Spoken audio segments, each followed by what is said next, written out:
Hello students, welcome back to NEET exam crack. I hope you all are doing well. और बेटा आपकी NEET की preparation भी अच्छी चल रही होगी और आप इसी तरह से नीट की प्रिपरेशन में लगे रहिए, आपको लक्ष्य की प्राप्ति ज़रूर होगी। ओके, सो आज की वीडियो में हम बात करने वाले हैं कुछ important MCQ for NEET 2021। This is video number 3। इसमें हम बात करेंगे क्रोमोसोम नंबर और उनकी प्लॉइडी पर जो न्यूमेरिकल्स आते हैं नीट के अंदर, उन क्वेश्चंस को डिस्कस करेंगे। ठीक है, so these question are based on both mitosis and meiosis from chapter cell cycle and cell division and this topic is very very important. और ये एक बार आप समझ जाओगे ना तो आपको बार बार इसको करने की जरूरत नहीं है। बहुत ही बेसिक है, कॉन्सेप्ट को क्लियर करते हुए ये क्वेश्चंस आपको करने हैं। ठीक है, तो चलो फिर वीडियो स्टार्ट करते हैं। सबसे पहला क्वेश्चन देखते हैं, what will be the amount of DNA in meiosis 2 products. ठीक है, मियोसिस 2 के प्रोडक्ट्स में पूछा हुआ है, if meiocyte contain 30 picogram DNA in G1 phase. So meiocytes क्या होते हैं? Meiocytes are the cell that undergo meiosis. जिन सेल्स के अंदर मियोसिस होती है ना, उन सेल्स को मियोसाइट्स बोलते हैं। ठीक है, सो मियोसाइट के अंदर कितना है अमाउंट ऑफ डीएनए? 30 पिकोग्राम। किस टाइम पे? जब वो G1 में है। ठीक है, सो जब G1 में है सेल, सपोज करिए दिस इज सेल, G1 में जब ये है तो इसके अंदर है 30 पिकोग्राम। ठीक है, अब देखो ये जाएगा S फेज में।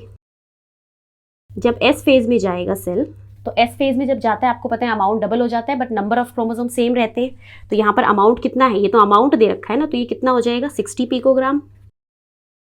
S के बाद ये जाएगा G2 फेज में। G2 में उतना ही रहता है जितना S के अंदर होता है, क्योंकि S के बाद कोई रिडक्शन नहीं आएगा ना, तो जितना S में है उतना ही रहेगा, दैट इज 60 पिकोग्राम। अब G2 के बाद ये एंटर करेगा मियोसिस 1 में। ठीक है, किस में एंटर करेगा? मियोसिस 1 में। तो जब मियोसिस 1 में एंटर करेगा तो ये 2 सेल बनाएगा। अब मियोसिस 1 आप सबको पता है, मियोसिस 1 इज रिडक्शनल डिवीजन, है ना। यहाँ पे क्या होता है? क्रोमोसोम नंबर रिड्यूस हो जाते हैं, एज वेल एज अमाउंट भी रिड्यूस होता है, दोनों चीजें। ये कैसा डिवीजन है? रिडक्शनल। अमाउंट तो रिड्यूस होगा ही होगा और क्रोमोसोम नंबर भी रिड्यूस होते हैं। तो यहाँ आपको क्या हो जाएगा? इस सेल में अगर 60 पिकोग्राम है तो ये दोनों सेल्स को 30 पिकोग्राम दे देगा। इसको भी 30 पिकोग्राम, इसको भी 30 पिकोग्राम। ठीक है, अब ये दोनों के दोनों सेल आगे किस में जाएंगे? Meiosis 2। They both will enter into meiosis 2। वो भी मियोसिस 2 में, ये भी मियोसिस 2 में। आगे ये भी कितने सेल बना देगा? 2। और ये भी कितने सेल बना देगा? 2, है ना। तभी तो ये सारे हैं मियोसिस के प्रोडक्ट। सो ये हैं मियोसिस के प्रोडक्ट्स। तो आपसे यही पूछा हुआ है कि बताइए मियोसिस 2 के प्रोडक्ट्स के अंदर, जो मियोसिस 2 के बाद हो रहे हैं, उनके अंदर कितना अमाउंट ऑफ डीएनए होगा। सो मियोसिस 2 हो चाहे मियोसिस 1 हो, अमाउंट तो हमेशा रिड्यूस होता ही होता है बेटा। तो अगर इसके पास है 30 पिकोग्राम तो इस वाले को ये दे देगा 15 पिकोग्राम और नीचे वाले को भी 15 पिकोग्राम। इस सेल के ये दोनों डॉटर सेल है, सिमिलरली इस सेल के ये दोनों डॉटर सेल है। तो इसके पास 30 पिकोग्राम है ना, तो ये इनको 15 पिकोग्राम दे देगा। सिमिलरली इसके पास भी 30 पिकोग्राम है, ये इसको 15 पिकोग्राम दे देगा और इसको 15 पिकोग्राम दे देगा। ठीक है, तो आंसर क्या हुआ यहाँ पे? मियोसिस 2 के प्रोडक्ट्स में आपको कितना पिकोग्राम डीएनए मिला है? दैट इज आपको मिला है 15 picogram. So answer is 3rd। ठीक है, तो ये क्वेश्चंस ऐसे हैं, स्टार्टिंग में जब आप करोगे इनको तो आपको इस तरह से बना के सॉल्व करके करिए तो आपको बहुत अच्छे से समझ आएंगे। बट जब आप नीट के में जाओगे ना, तब तक आप इतनी प्रैक्टिस कर लो इन क्वेश्चंस की, फिर आप ये टिप्स पे कर सकते हो, फिर आपको ऐसे बना के करने की जरूरत नहीं है। अगर आप ऐसे बना के भी करेंगे तो भी 30 to 40 सेकेंड्स का टाइम लेगा और आपका क्वेश्चन निकल जाएगा। ठीक है, नेक्स्ट देखिए, A typical diploid cell of maize root has 20 chromosomes। ठीक है, एक डिप्लॉइड सेल है मेज रूट का, उसमें 20 क्रोमोसोम है। How many chromosome will be present in cell at G1, S and M phase. G1 phase में, S फेज में और M फेज में कितने क्रोमोसोम होंगे? तो आपको एक चीज हमेशा याद रखनी है, क्रोमोसोम नंबर जो है, क्रोमोसोम का जो नंबर होता है दैट रिमेन्स सेम। ठीक है, किसमें? G1 में जो क्रोमोसोम नंबर होता है वैसा का वैसा S में रहता है और वैसा का वैसा G2 में रहता है, और M के खत्म होने तक अगर वो मियोसिस है तो रिड्यूस होता है, अदरवाइज M में भी वो कैसा रहता है? सेम रहता है। ठीक है, तो इन सारों में क्रोमोसोम नंबर कैसा रहेगा? सेम, चेंज नहीं होता। तो अगर इन्होंने बोला है कि स्टार्टिंग में G1 में कितने थे? 20 क्रोमोसोम, ऊपर दिया है ना 20 क्रोमोसोम, तो S में भी वो 20 रहेगा, बिकॉज S के अंदर सिर्फ अमाउंट डबल होता है, क्रोमोसोम नंबर डबल नहीं होता। क्या होता है? अमाउंट डबल होता है। जैसे आपको मैंने ऊपर वाले क्वेश्चन में बताया ना, 30 पिकोग्राम से 60 पिकोग्राम हो गया अमाउंट, बट नंबर उतना ही रहेगा, 20 का 20 ही रहेगा, 40 नहीं होगा वो, ठीक है। G2 के अंदर भी कितना रहता है, 20 ही, और M के बाद भी कितना रहता है, M में भी कितना रहता है, 20 ही। तो आंसर यहाँ पे हो जाएगा दैट इज, जिसमें सारा कुछ 20 दिया हुआ है। तो G1 में भी 20, S में भी 20 और M फेज में भी 20, ठीक है। नेक्स्ट क्वेश्चन देखते हैं। सो नेक्स्ट क्वेश्चन है, if egg of an organism has 10 picogram of DNA in its nucleus. अब एग दिया हुआ है, तो एग तो है गेमीट, एग इज गेमीट, है ना। तो ये मियोसिस के प्रोडक्ट्स में बता रहा है। अब जैसे पहले वाले क्वेश्चन में हमने देखा था जीवन में, और फिर मियोसिस के प्रोडक्ट्स में हमें बताना था। यहाँ पर पहले ही इन्होंने प्रोडक्ट का दिया हुआ है और आपको बताना है कि उसके how much DNA would be a diploid cell of same cell will have in G2 में कितना होगा, ठीक है। ये चीज़ हमें बतानी है, ठीक है। तो इस क्वेश्चन को करने के वैसे तो काफ़ी सारे तरीके हैं, मैं सबसे आपको सिंपलेस्ट तरीका बताती हूँ। जैसे इन्होंने बोला है एग के अंदर, तो एग मियोसिस 2 के बाद बनता है ना। तो अगर कोई भी सेल मियोसिस 2 के बाद बन रहे हैं, जैसे ये एग मान लो 4 एग बने, मियोसिस 2 के बाद 4 बनेंगे, ये आपको याद रखना है। तो इनके पास है 10 पिकोग्राम, कितना है, 10 पिकोग्राम, सभी में लगा लो।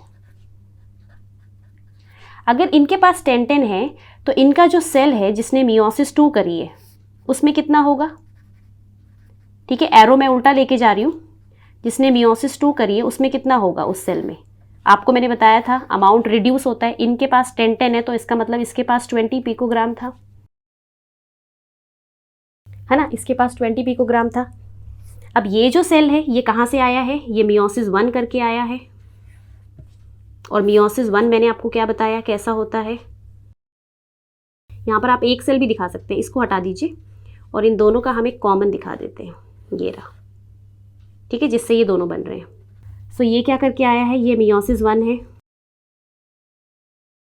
तो मियोसिस 1 से ये बने हैं। तो इनके पास अगर 20 गया तो इसके पास कितना था, 40 पिकोग्राम। इस सेल के पास 40 था, इससे पीछे क्या है, G2, उससे पीछे है S और उससे पीछे है G1।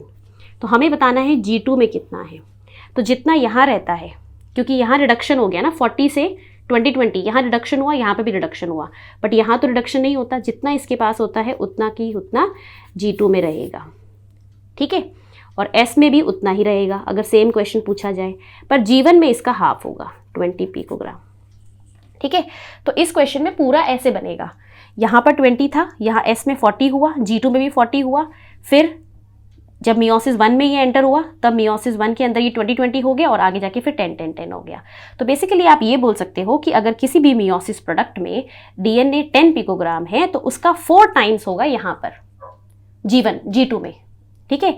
तो G2 और S में उसका 4 टाइम्स होगा और G1 में उसका डबल होगा। तो इस क्वेश्चन को आप ऐसे भी निकाल सकते थे कि अगर गैमीट में 10 पिकोग्राम है तो G2 के अंदर उसका 4 टाइम्स दैट इज 40 पिकोग्राम होगा। तो आंसर हमारा वैसे भी वही आ रहा है और आप ऐसे निकालेंगे तो भी वही आएगा। तो ये सब प्रैक्टिस से आएगा बेटा, ठीक है। प्रैक्टिस करोगे तभी ये सारी चीज़ें समझ में आएंगी, ठीक है। अदरवाइज ये बिल्कुल भी डिफिकल्ट नहीं है, बहुत आसान क्वेश्चन है। तो आप ऐसा मान लीजिए गैमीट्स के अंदर जितना भी होता है उसका 4 टाइम्स होता है G2 के अंदर और S के अंदर, ठीक है। बट मैं आपको सजेस्ट करूंगी आप ऐसे बनाकर ही करिए, इसमें कभी भी गलती नहीं होगी और आप बिल्कुल सही आंसर पे पहुंचोगे। नेक्स्ट देखिए, what will be the amount of DNA in a pollen grain. Pollen grain again spore है, स्पोर आ गया ये। If its mother cell has 32 picogram DNA in G2 phase, मतलब इसकी जो मदर सेल है वो डिप्लॉयड है, उसके अंदर 32 पिकोग्राम है। तो आपको बताना है पॉलेंस में कितना होगा, सेम टू सेम क्वेश्चन है फर्स्ट वाले की तरह, ठीक है। तो मदर के पास G2 में कितना है, मैं यहाँ पे बस सेल नहीं बना रही, मैं डायरेक्टली लिख रही हूँ। G2 में है 32 पिकोग्राम। G2 के बाद जो सेल है वो जाएगा मियोसिस 1 में और 2 सेल बना देगा। इनके पास कितना कितना जाएगा बताओ। मियोसिस 1 इज रिडक्शनल, उसमें दोनों चीज़ें रिड्यूस होती है, क्रोमोसोम नंबर भी एंड अमाउंट भी। पर ये वाला क्वेश्चन अमाउंट के ऊपर ही है तो आप नंबर छोड़ दीजिए अभी के लिए। अमाउंट बताइए कितना हो जाएगा, यहाँ 32 है तो इन दोनों के पास 16 पिकोग्राम हो गया, है ना। अब ये दोनों जा रहे हैं आगे किस में, मियोसिस 2, और ये अपने 2 बना देंगे। इसके पास 16 है, इसके पास भी 16 है, तो इससे बनने वाले दोनों के पास कितना होगा, 8 पिकोग्राम। सिमिलरली इसके पास 16 है तो इससे बनने वाले दोनों के पास 8 पिकोग्राम। समझ रहे हो। तो G2 में जो होता है उसका 1/4 हो जाता है वहाँ पे, ठीक है। और जितना पॉलेंस में होगा, जितना गैमीट्स में होता है, उसका 4 टाइम्स G2 में हो जाता है। ऐसे कर सकते हो, राइट। तो यहाँ पर आप देखिए आंसर हो जाएगा आपका 8 पिकोग्राम। ठीक है, तो आंसर क्या हो जाएगा 8 पिकोग्राम। इसका मतलब है पॉलेंस के अंदर 8 पिकोग्राम है। अगर इस G2 के अंदर 32 है तो 32 का देखो क्या हो गया, 1/4 हो गया। ठीक है, 8। और अगर इधर पूछा है, इधर 8 पिकोग्राम है, तो इसमें कितना होगा, तो वो उसका 4 टाइम्स कर दीजिए। 8 4 जा 32। ऐसे करना है आपको क्वेश्चन। ठीक है, सो इस वीडियो में सिर्फ इतना ही। अगर आपको वीडियो अच्छी लगी तो वीडियो को लाइक और शेयर जरूर करिए। और ये टॉपिक बहुत ही इंपॉर्टेंट है नीट 2021 और आगे भी आने वाले नीट एग्जाम्स के लिए। और अगर आप मेरे चैनल पे नए हैं तो चैनल को भी सब्सक्राइब कर लीजिए। ये बिल्कुल फ्री ऑफ कॉस्ट है और आपको यहाँ पे टोटली नीट रिलेटेड वीडियोस मिलती हैं। तो फिर मिलते हैं नेक्स्ट वीडियो में। तब तक पढ़ाई करते रहिए, अपना ख्याल रखिए। All the very best and thank you so much for watching. Stay blessed, stay happy.